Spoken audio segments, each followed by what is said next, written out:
আসসালামু আলাইকুম প্রিয় বন্ধুরা, দেখতে পাচ্ছেন আমি এখন দাঁড়িয়ে আছি দুটি গরুর সামনে।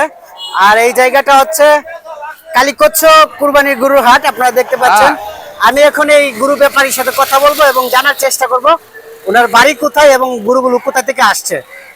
দেখতে পাচ্ছেন খুব সুন্দর সাইজের একটি লাল ষাঁড় গরু। আমরা এখন এই গরুর মালিকের সাথে কথা বলবো। কাকা আসসালামু আলাইকুম। ওয়ালাইকুম সালাম। কাকা বাড়ি কোথায়? বাড়ি নোয়াগাঁও কাজিউরা। নোয়াগাঁও কাজিউরা। হ্যাঁ। গরু কখন নিয়ে আসছেন? গরু আনছি যে 2-3 ঘন্টা হইছে। 2-3 ঘন্টা হইছে। দাম দর হইছে নি? দাম দর হইতাছে, বাজান ভরতায় না। পড়তায় না। কেমন দাম হইছে? দাম 87-88। 87-88। হ্যাঁ। আপনার আইডিয়ার কত হলে বিক্রি করবেন গরু? আর মনে করো চাইদা মত কেন 1,10,20 হন 90 পর্যন্ত হইলে দালাওরা। 90 হইলে বিক্রি করে দিবেন? হ্যাঁ। প্রিয় বন্ধুরা, আপনারা দেখতে পাচ্ছেন লাল রঙের খুব সুন্দর সাইজের গরু। এই গরুর বাড়ি হচ্ছে নোয়াগাঁও কাজিউরা জারুল্লাহাটি। দেখতে পাচ্ছেন। আর গরুর নাম, আপনার নাম কি? ব্যাপারীর নাম কি? আমার নাম জাকির হোসেন, ব্যাপারী অরিজিনাল। জাকির হোসেন ব্যাপারী। আসলে এটা হচ্ছে ওনার গরুর মানে গড়ের গরু। আপনারা দেখতে পাচ্ছেন।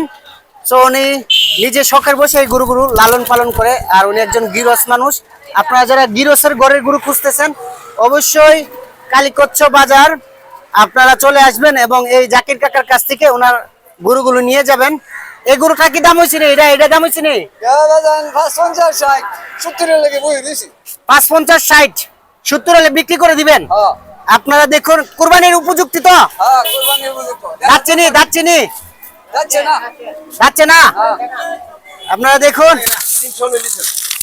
2 বছর। এই যে দেখুন এই কালো গরুটি, এটা 65 পর্যন্ত দাম হয়েছে। 70 হলে উনি বিক্রি করে দিবে। আপনারা যারা নিতে চান অবশ্যই হোসেন ব্যাপারীর সাথে যোগাযোগ করবেন। ওনার বাড়ি হচ্ছে নোয়াগাঁও জারুল্লাহাটি কাজিউরা। দেখেন উনি কয়টা গরু নিয়ে আসছিলেন? দুইটা নিয়ে আসছেন। এখন পর্যন্ত একটা বিক্রি হয় নাই। বাজার কেমন দেখতেছেন? বাজার নরম। বাজারটা নরম। আপনারা দেখতে পাচ্ছেন বাজারটা নরম কাকার কাছে মনে হচ্ছে। তো আপনারা যারা কুরবানিতে সুন্দর রঙের গরু খুঁজতেছেন অবশ্যই এই জাকির ব্যাপারীর সাথে যোগাযোগ করবেন। আর জাকির হোসেন কাকার সাথে যোগাযোগ করবেন। ওনার বাড়ি আপনারা চিনতে পারছেন নোয়াগাঁও জারুল্লাহাটি। এবং এলাকার গরুগুলো নেওয়ার চেষ্টা করবেন, তাহলে কিন্তু আপনার কুরবানিটা আমি মনে করি যে হালাল হবে। কারণ এলাকার গৃহস্থরা খুব কষ্ট করে তারা গরু লালন পালন করে। আপনারা চেষ্টা করবেন যে নিজেদের লোকের কাছ থেকে যেন গরুগুলা নিতে পারেন। কি বলেন কাকা? এলাকাবাসীর উদ্দেশ্যে কিছু বলার আছে? সিধা মানুষ।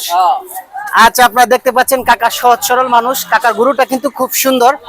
আপনারা চাইলে নিতে পারেন। ধন্যবাদ সবাইকে। সবাই ভালো থাকবেন।